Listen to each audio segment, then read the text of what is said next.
just imagine. I mean, like where we started from. You know what I mean? Like I remember when we started from. You know, that's why I be confused. I be like, God, they have shit.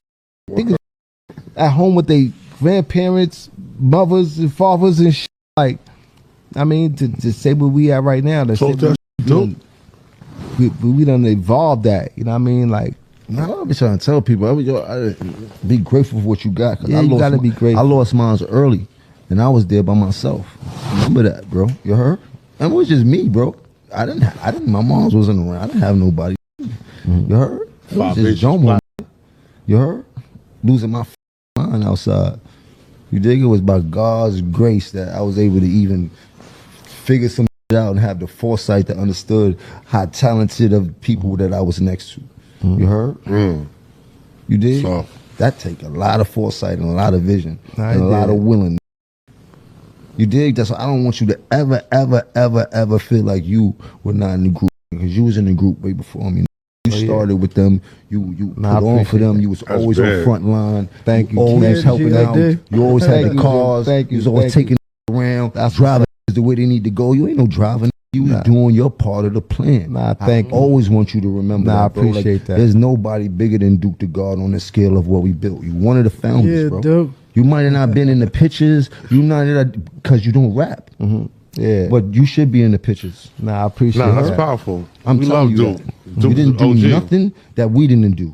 Only thing you did, you didn't rap. You did the most important jobs. The jobs that we were too prideful to do. You heard? The jobs that we thought we were better than, we felt that we could push on you. But guess what? Those are the biggest jobs that helped us out. I appreciate that. I appreciate that. Like I tell people, I can't get away from the fact that I did my damage too vicariously by being a boss in a situation. Right. You heard? Because there's plenty of situations where I should have spoke up if I felt some way about how people were being treated. You dig? So a lot of the times I hold myself accountable for a lot of the that goes on. You dig? So I don't want anybody to ever think that I'm trying to get away. I'm not better than nobody. Let's get to that. I mean, a lot of you saying that, Capo. I'm not. Not for it. So I tell us to do the God anytime. So if y'all ever felt any way, I would like to hear it. No, we don't take it personal. I'm not a angel, we don't take it personal. And I know I partook in this mission like everybody else, but I was at the head of the threshold.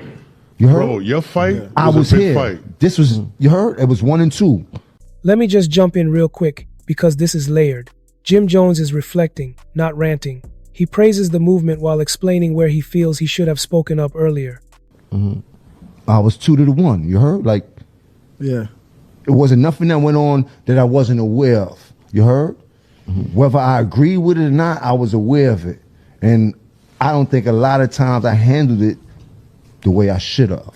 No, you did good. You heard? I'm being honest, God. You were the first one that I can't even remember a time when it was like, yo, Jim, I need you for this verse. I need you on this song. You didn't get on the song. Or I need you to shoot this video. You didn't do. Yeah, that's cool. That's me paying my debt to me knowing that this is fucked up.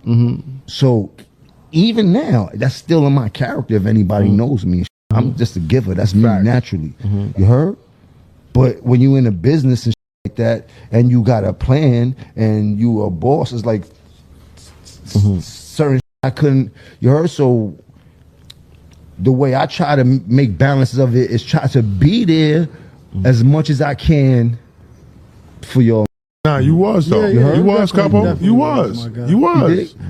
No regrets. No regrets. Take away from the damage that I caused. Still, you heard? So it's like I'll be up sometime about it too, but I didn't get it's not like I got the best side of anything anyway, you heard? But my struggle from your struggle were 2 different things, and I was in a position of leadership, you know, and I know how to lead very well, and I know what didn't feel right, and I should have did better, you heard? So at any point, even if it's not today, well, you want to call, pull up on me, because if it's something that ever was on your mind, we could.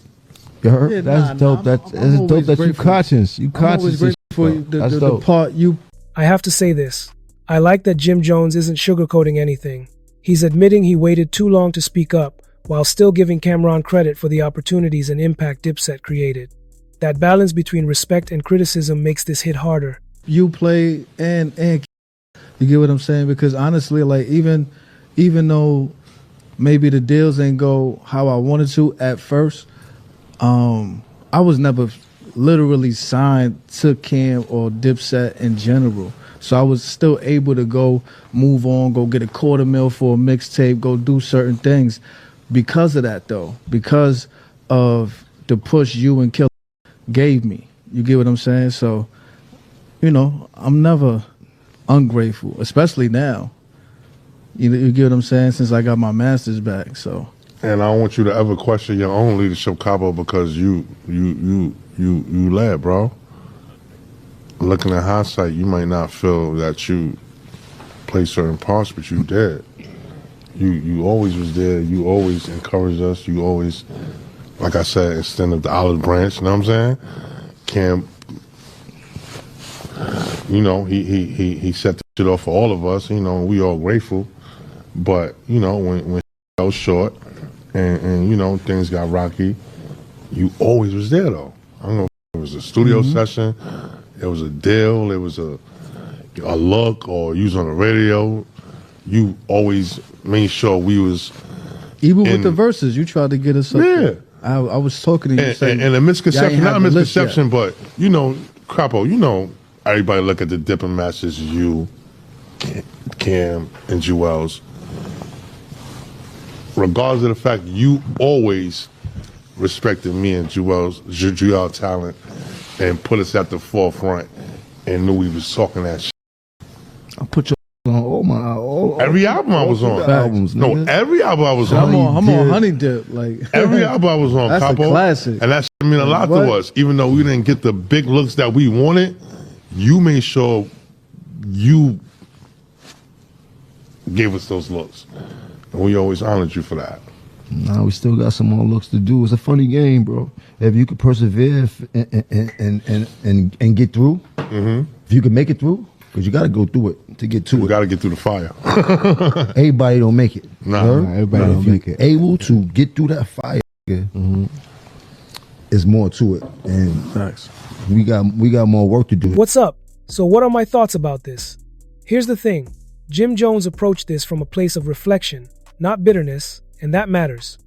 He gave Cam'ron credit for the opportunity, the vision, and the era they created with Dipset. That acknowledgement shows respect for what was built and the cultural impact they had together. At the same time, Jim did not ignore his personal disappointment. From his perspective, he feels he trusted too much and stayed quiet when questions around music royalties and transparency should have been addressed sooner. He framed it as a lesson learned rather than a public attack. That balance is important. Praising the platform while questioning the business decisions shows maturity. Jim made it clear that his regret is not speaking up earlier when things did not sit right, not denying the success they shared. Many artists relate to this because creative partnerships often blur the line between loyalty and accountability.